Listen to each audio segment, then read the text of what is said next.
ജിൻഡോ, ഇത് സർക്കാരിൻ്റെ പോലീസ് നയത്തിനെതിരായി പെരുമാറിയവർക്കെതിരെ കർശനമായ നടപടി എടുത്തിട്ടുണ്ട്. അതാണ് സർക്കാരിൻ്റെ പ്രവർത്തന പരിപാടിയും നയവും. ഇതൊരു വീഴ്ചയാണ്, സമ്മതിക്കുന്നുണ്ട്. ആ വീഴ്ചക്ക് ഉത്തരവാദികളായ വളരെ പർപ്പസ്ഫുള്ളി ആരെങ്കിലും അതിനെ സഹായിച്ചിട്ടുണ്ടെങ്കിൽ അവരെയും പിടികൂടുന്നതിന് സർക്കാർ പ്രതിജ്ഞാബദ്ധമാണ്. ഇതിനപ്പുറം ഇനിയൊന്നും ചെയ്യാനില്ലോ എന്നാണ് അരുൺ ചൂണ്ടിക്കാണിക്കുന്നത്.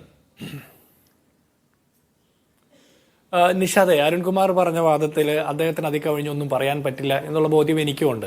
ഒന്ന്, പോലീസ് നയത്തെക്കുറിച്ചിട്ട് ആ വിഷയത്തെക്കുറിച്ച് രണ്ടാമത് വരാം. ആദ്യം അദ്ദേഹം പറഞ്ഞത് ഈ കണ്ണൂർ സെൻട്രൽ ജയിലിൽ നിന്ന് ഗോവിന്ദചാമി ജയിൽ ചാടിയതുമായി ബന്ധപ്പെട്ട അദ്ദേഹത്തിന്റെ നിരീക്ഷണങ്ങളാണ്. അദ്ദേഹം പറഞ്ഞ നിരീക്ഷണങ്ങളിലെ 90% ഇന്ന് രാവിലെ മുതൽ ഈ നിമിഷം വരെയുള്ള നമ്മുടെ വിവിധ ചാനലുകളിൽ വന്നിട്ടുള്ള വാർത്തകളിൽ നിന്ന് നമുക്കെല്ലാം ബോധ്യമായിട്ടുള്ള കാര്യമാണ്. അക്കാര്യം അക്കമിട്ട് അദ്ദേഹം നിരത്തുന്നതിൽ നിന്ന് ഞാൻ മനസ്സിലാക്കുന്ന ഒരു കാര്യം, ഒറ്റപ്പെട്ട ഒരു വീഴ്ചയല്ല ഈ ജയിൽ ചാട്ടം, ഒരുപാട് വീഴ്ചകളുടെ തുടർച്ചയാണ് സംഭവിച്ചിരിക്കുന്നത്. അപ്പോൾ ഈ പരമ്പരയിൽ നമ്മൾ ശ്രദ്ധിക്കേണ്ട ഒരു കാര്യമുണ്ട്. ഇത് മുറിക്കാനുള്ള ആക്സോ ബ്ലേഡ് എവിടെ നിന്ന് കിട്ടി എന്ന് അന്വേഷിക്കണ്ടേ? അല്ലെങ്കിൽ ഒരു മാസത്തെ പ്ലാനിങ് നടന്നു എന്ന് പറയാം. അപ്പോൾ ഇത് ഇന്ന് ഈ ജയിൽ ചാടിയപ്പോൾ അവിടെ ഡ്യൂട്ടിയിലുണ്ടായ ഉദ്യോഗസ്ഥർക്കെതിരെ മാത്രം നടപടി സ്വീകരിച്ചാൽ പോരല്ലോ. ഒരു മാസമായിട്ട് പ്ലാനിങ് നടക്കുന്നുണ്ടെങ്കിൽ അദ്ദേഹത്തിന്റെ ഡയറ്റ് അദ്ദേഹം മാറ്റിയിട്ടുണ്ടെങ്കിൽ, ഗോവിന്ദചാമി അയാളുടെ ഭക്ഷണ രീതി മാറ്റിയിട്ടുണ്ടെങ്കിൽ അതെന്തുകൊണ്ട് ശ്രദ്ധിച്ചില്ല?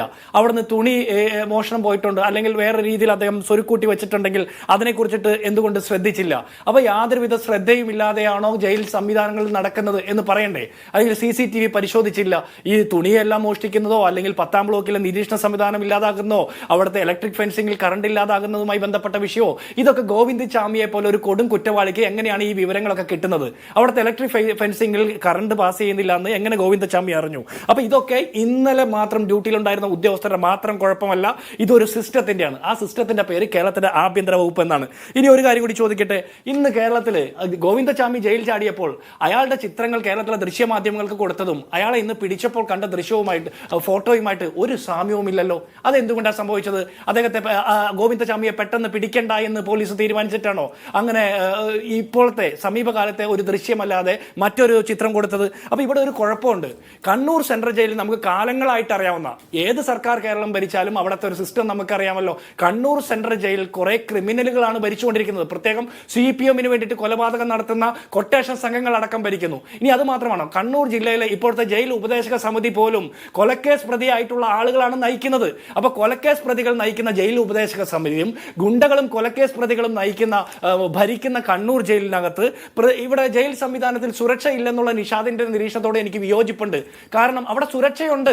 അവിടെ ഈ കൊലപാതകങ്ങൾക്ക്, കൊടും കുറ്റവാളികൾക്ക് കൃത്യമായിട്ട് സുരക്ഷയുള്ളത് കൊണ്ടാണ് ഇതുപോലെ എളുപ്പത്തിൽ അയാൾക്ക് ജയിൽ ചാടി പുറത്തു പോകാൻ പറ്റുന്നത്. എല്ലാ സംവിധാനങ്ങളെയും അതിലംഘിച്ചുകൊണ്ട് ജയിൽ ചാടി പുറത്തു പോകാൻ പറ്റുന്നുണ്ടെങ്കിൽ ഈ കൊടും കുറ്റവാളികൾക്ക് കണ്ണൂർ ജില്ലയിൽ സുരക്ഷയുണ്ട്.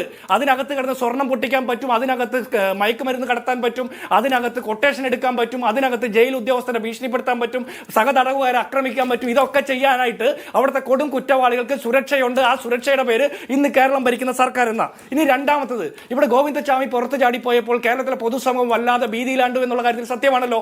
ഇവിടെ വനിതാ മതിൽ ഒരുക്കിക്കൊണ്ട് സ്ത്രീ സുരക്ഷ ഒരുക്കാൻ കോടിക്കണക്കിന് രൂപ ചെലവഴിച്ച ഒരു സർക്കാർ കേരളം ഭരിക്കുമ്പോഴാണ് ഗോവിന്ദചാമിയെ പോലെ ഒരു കൊടും കുറ്റവാളി, സൗമ്യ കേസിലെ നരാധമനായ കൊടും കുറ്റവാളി ഇന്ന് ജയിൽ ചാടി പോകുന്നത്. എന്നിട്ട് എത്രയോ മണിക്കൂർ കഴിഞ്ഞിട്ടാണ് കേരളത്തിലെ ക്രമസമാധാന ചുമതലയുള്ള പോലീസിൽ അറിയിക്കുന്നത്. അതെന്തുകൊണ്ടാണ് പോലീസിൽ അറിയിക്കാൻ വൈകിയത്?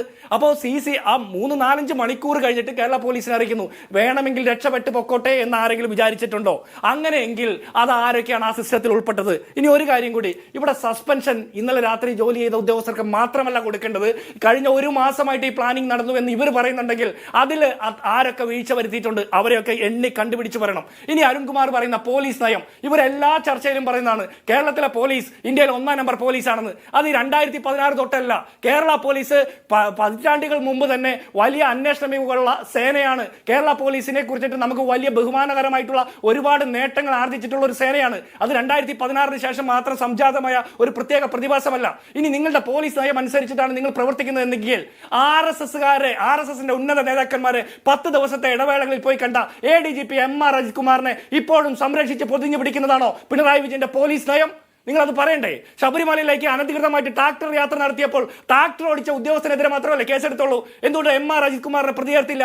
പൂരം കലക്കിയതിന്റെ റിപ്പോർട്ടിൽ പ്രതിയേർക്കപ്പെടണമെന്നുള്ള കൃത്യമായ നിരീക്ഷണം DGPയുടെ റിപ്പോർട്ടിൽ പോലുമുള്ള MR അജിത് കുമാർ എന്ന മുൻ ADGP ക്രമസമാധാന പാലന ചുമതലയുള്ള ADGPക്കെതിരെ എന്തുകൊണ്ട് കേസെടുക്കുന്നില്ല?